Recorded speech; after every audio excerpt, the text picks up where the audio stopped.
Wanafunzi wawili wa shule ya msingi waliokuwa wanatafutwa na wazazi wao baada ya kutoonekana nyumbani kwao kwa takriban siku 4 katika kata ya Baraha jijini Arusha hatimaye wamepatikana, huku ikidaiwa kuwa wamekutwa kwenye chumba cha mwanamke mmoja wakiwa wanatumikishwa kingono na wanaume tofauti jijini humo.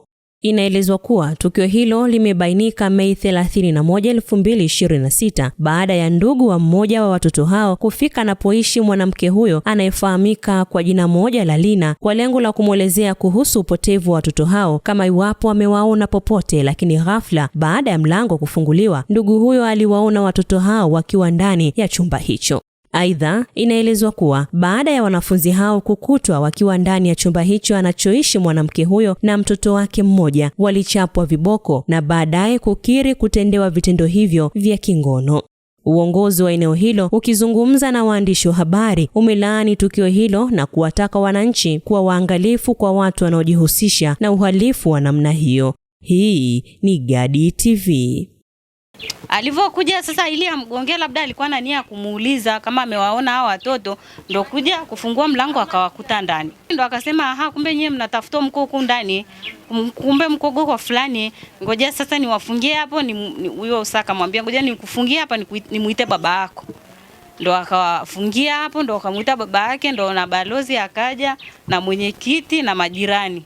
Ni muda gani wamekuwa kitafuta?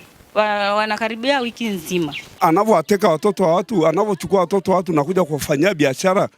Wewe unawachukua watoto wa shule unawaacha na wanaume huko ndani. Sina maana kuna hela unapewa. Yaani yule anatakiwa akija hata mtu anayemdhamini na yule naye ni muhusika, akamatwa awekwe ndani. Sijashirikishwa, maana alitakiwa apelekwe polisi akiwa kilima kama mimi.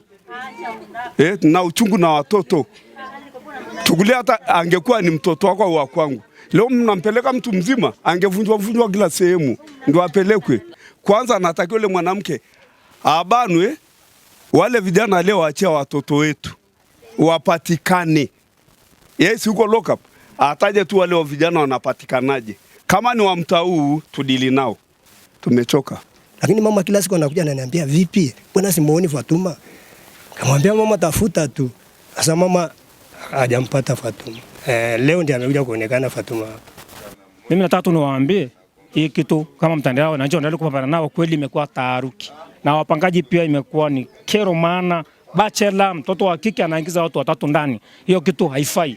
Unakuta wanaume watatu wamekaa, msichana au wako wawili, watatu wamekaa ndani. Itawezekana? Itawezekana? Hiyo ni mauaji.